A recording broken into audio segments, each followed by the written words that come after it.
मैं ज्यादा खोल के बताए तो हिरण्यकशिपु रावण जाग जाएगा। हाँ। मैं भगवान नहीं हूँ, मैं लड़ाई नहीं कर सकता, इसीलिए मैं सनातन में बैठकर बात कर रहा हूँ। किसी संप्रदाय जाति दलबाजी ये सब संकीर्णता से बनता है। ना जनमनामन्ते ज्ञानवान प्रवर्धते वासुदेव सर्वस्मृति समाहात्मा सुदुर्लभः।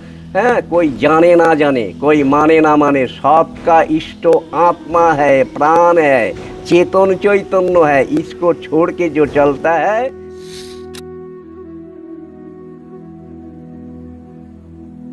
सभी भक्तों को राधे राधे। भक्तों, आज जो है हम बरसाना धाम में प्रिया कुंड के पास हैं। यहाँ एक साधु रहते हैं। इन साधु का जो भजन है वो एक, हम ये कहें कि अलग ही लेवल का है। क्यों ऐसा क्यों कहा हमने? क्योंकि जो भजन करने का जो तरीका है या जो हमारी आस्था है वो उनका देखने का नज़रिया कुछ अलग प्रकार से, और क्या उनका नज़रिया है या भजन को करने की क्या उनकी क्रिया है, आइए हम अपने चैनल के माध्यम से हम आपको बताते हैं कि वो संत किस प्रकार से जो है अपना भजन करते हैं और उनका जो भक्ति करने का सामर्थ्य है या उनका जो तरीका है कितना प्रेम भरा है।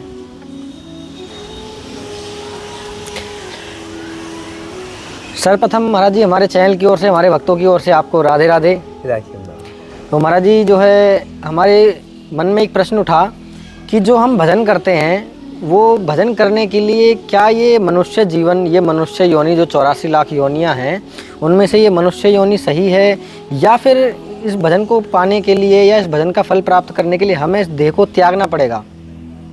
ये प्रश्न हमको बहुत अच्छा लगा, क्योंकि ये बात बोलने से हमारा भी एक बार भगवान का साथ मिलन हो जाएगा। इसीलिए हमको बहुत आनंद मिला। क्यों ना, ये जो सामाजिक प्राणी जो मनुष्य शरीर मिला ना, केवल भगवान से मिलने के लिए, और दूसरा कोई काम ही नहीं है। अच्छा। लेकिन इनका तालिका आप जानने चाह रहा बोल के मेरे अंदर जितना है मैं बोलेंगे। ये एक महात्मा है, वो बोल रहा कि क्या उपदेश ज़्यादा दूँ,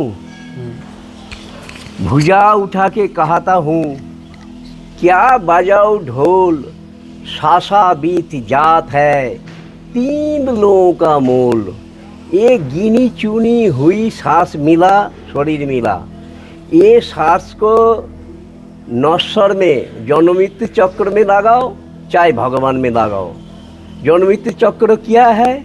जैसे आप नाव देखा, नौका, तो नौका को उसको डूबने के लिए ना एक कांटा डालना पड़ता है पानी से ऊपर मिट्टी में। वो कांटा उठाने का बाद डांड बांधने से तब नौका आगे जाएगा। तो वो हमारे हर मनुष्य का शरीर में मैं मेरा शुरू करके जो गारा कांटा वाला नंगर है ना, वो नंगर ना उठा के ना दांड बाओगे कि पर्दा उठाओगे, नौका थोड़ा देर में आगे जाएगा। तो हमको पहले नंगर उठाना है, कांटा उठाना है। कांटा किया है वो गाढ़ो कांटा वाला ज्ञानेन्द्रिय कर्मेन्द्रिय, चक्षु कर्ण नासिका जीवा त्वक बाघ पानी पात पायु उपस्थ और मन। इसमें रहते हुए आपको जन्म मृत्यु चक्रों से छुटकारा नहीं मिलेगा, भगवान नहीं मिलेगा। आपको भगवान को मिलाना है तो भगवान का नाम है प्राणनाथ। बिजली का साथ कनेक्शन होने से तब प्रकाश दिखाई पड़ता है। इसलिए प्राण को छोड़ के जितना साधन भजन वो सब गलत रास्ता है, और उससे ताकत खत्म हो जाता है। जो ज़्यादा साधन भजन करता है, दिखाता है, वो तो ताकत खत्म हो जाता है बोल के श्रीमद् भागवत 4th खंड में प्रमाण है। वो दुर्जय क्रोधी बनता है, अपना को भी विपर्जय बनाता है, और उनका जितना मेजॉरिटी एरिया जगत का भी इसका मेजॉरिटी ज़्यादा है बोल के मैं आपका साथ बात कर रहा हूँ। क्योंकि इससे हमको थोड़ा सा आराम मिले। क्यों ना, हमारे शरीर में प्राण है, मैं हूँ। इसी प्राण को छोड़ के और दूसरा ऑर्गेन चक्षु करो नासिका बा और किसी को पकड़ के मैं सच्चाई रास्ता ढूंढे, सच्चाई को पकड़ने चाहे, नहीं होगा। केवल ड्रामा होगा, जन्म मृत्यु चक्र होगा। मूल जैसे ध्रुव, प्रहलाद, नरसिंह भगत, कबीर दास, एरा जो प्राण के पकड़ के जो आदर्श रखा वो वर्तमान में छिपा हो गया, प्रकाश नहीं है। इसीलिए प्राण के रास्ता में चले, प्राणनाथ को पकड़ना आसानी हो जाएगा। शरीर मन बुद्धि को पकड़ाए तो जीवन विफल होगा। इसीलिए हर सांस में गुनी चुनी हुई माने गिना हुई काउंटिंग वाला ये हमारा सांस है। ये हर सांस में भगवान का नाम के साथ खर्च करेगा तो वो नाव का पाल उठा दिया, वो भगवान का साथ सीधा पहुंच जाएगा।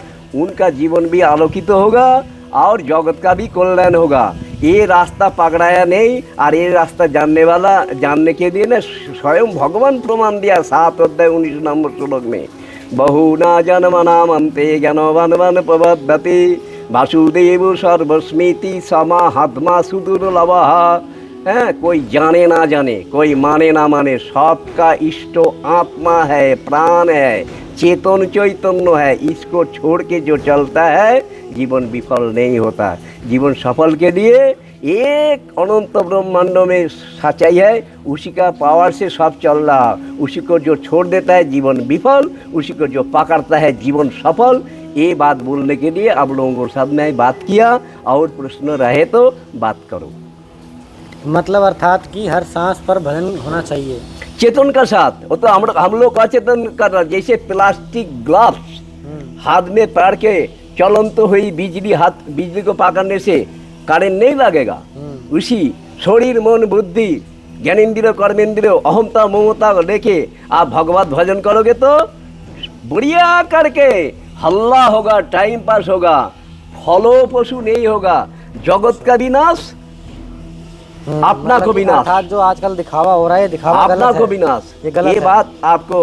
और मैं ज्यादा खोल के बताए तो हिरण्यकशिपु रावण जाग जाएगा। हाँ। मैं भगवान नहीं हूँ, मैं लड़ाई नहीं कर सकता। इसीलिए मैं सनातन में बैठ कर बात कर रहा हूँ। किसी संप्रदाय जाति दलबाजी ये सब संकीर्णता से बनता है, क्योंकि कौन लड़े। अच्छा, न्याय मेरा से बनता है। अच्छा, कुछ व्यक्ति ऐसे हैं जो ब्रज में आए, सोचते हैं कि हम ब्रज में जाएं, हमारा जीवन सफल हो। लेकिन देखो, परीक्षा तो भगवान सबकी लेते हैं, लेकिन कुछ कष्ट जब जीवन में आने लग जाते हैं, कुछ लोग ब्रज को छोड़ करके भी चले जाते हैं। तो आपकी नज़र से वो सही है या गलत है कि ब्रज में आए फिर उसको छोड़कर चले गए?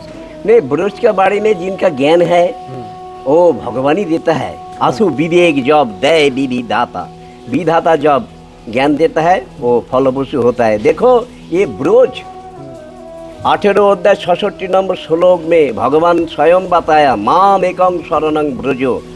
क्यों बोलता है ना? भगवान स्वयं जब पंचभूत बनाया उसके बाद किनार होके बैठ के देख रहा, हमारा शक्ति से जो बना वो हमारे तरफ खिंचवा नहीं आ रहा।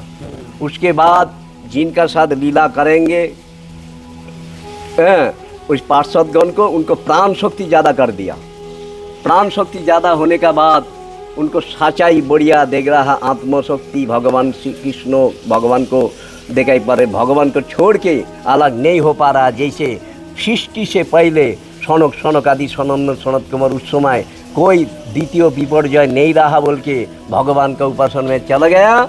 इसीलिए आत्मशक्ति बढ़ने का बाद भगवान को छोड़ के कोई नहीं रह सकता। जिनका एक बार समाधि हो गया, लादिनी दर्शन हो गया, इसी जड़ जगत में रहते हुए वो भगवान छोड़ के नहीं रह पाता। जिनको भगवान का कृपा ज्योति नहीं मिला, जो शरीर मन बुद्धि में रहा, जो नश्वर भोगने वाला, उसको भागना पड़ेगा। इटा छाड़े उटा धरे कोता पावे सुख, प्रकृत जे सुख मनी ताहाते विमुख। ये यहाँ चुपचाप पड़ा रह के सांस प्रश्वास खर्च करेगा तो अपना आप आत्मशक्ति भगवान प्रकट हो जाएगा। उनको भागना नहीं पड़ेगा। प्रमाण लक्ष्मी पद सेवा छोड़ के बेलमन में बैठा है, बोम्बा विष्णु शिव, बोम्बाचल पर्वत में राधा रानी रह रहा, विष्णु पर्वत गिरिराज महाराज और नंदीश्वर में महादेव बैठा है। यहाँ पेशाई झाड़ी में अश्वत्थामा भी बैठा है। इसीलिए ये सब प्रमाण है। जो यहाँ चुपचाप पड़ा रहते हुए सांस खर्च कर रहा और कुछ नहीं कर रहा, उनको जल्दी जल्दी आत्मशक्ति बाढ़ के बड़ा होके भगवान प्रकट हो जाएगा, भगवान मिल जाएगा, उनको थोड़ा सा हिलने का इच्छा नहीं होगा। यही हमारे पास जो प्रमाण है मैं बताया। बिल्कुल। मैं और क्या बताए, मेरे को जानकारी नहीं है, मैं पढ़ा लिखा वाला भाई, मैं प्रवचक कोई नंबरदार नहीं हूँ, मैं चुपचाप आमना में रहता हूँ। तो भक्तों, आपने देखो कितना सुंदर ज्ञान जो है महाराज जी के मुख से सुना कि ब्रज में या भक्ति को पाना है तो इस शरीर के अंदर जो मेरा मैं है या कोई अहंकार है उसको छोड़ करके, या जब हम भक्ति की ओर बढ़ते हैं तो जीवन में कष्ट आने लग जाते हैं कि उसको छोड़ करके जब अगर हम ये कहें कि हमारे जीवन में कष्ट आ रहे हैं, यहाँ से हम भक्ति के मार्ग को छोड़ दें या ब्रज को छोड़कर चले जाएं, तो ये गलत है। क्यों? क्योंकि किसी चीज़ का अगर महत्व हमें जानना है तो उसके अंदर रमना पड़ेगा, अर्थात कि हमारी जो हर सांस है उस हर सांस पर राधा नाम में डूबना पड़ेगा, कृष्ण नाम में डूबना पड़ेगा, तभी हमें उस भजन का फल मिलेगा, या अन्य जो हम लक्ष्य प्राप्त करना चाहते हैं तभी वो लक्ष्य हमें प्राप्त होगा। तो इसी प्रकार के जो है भावपूर्ण सत्संग सुनने के लिए, जानकारी प्राप्त करने के लिए जुड़े रहिए हमारे संतों के साथ, हमारे चैनल के साथ, आस्था ही रास्ता के साथ। सही भक्तों को राधे राधे।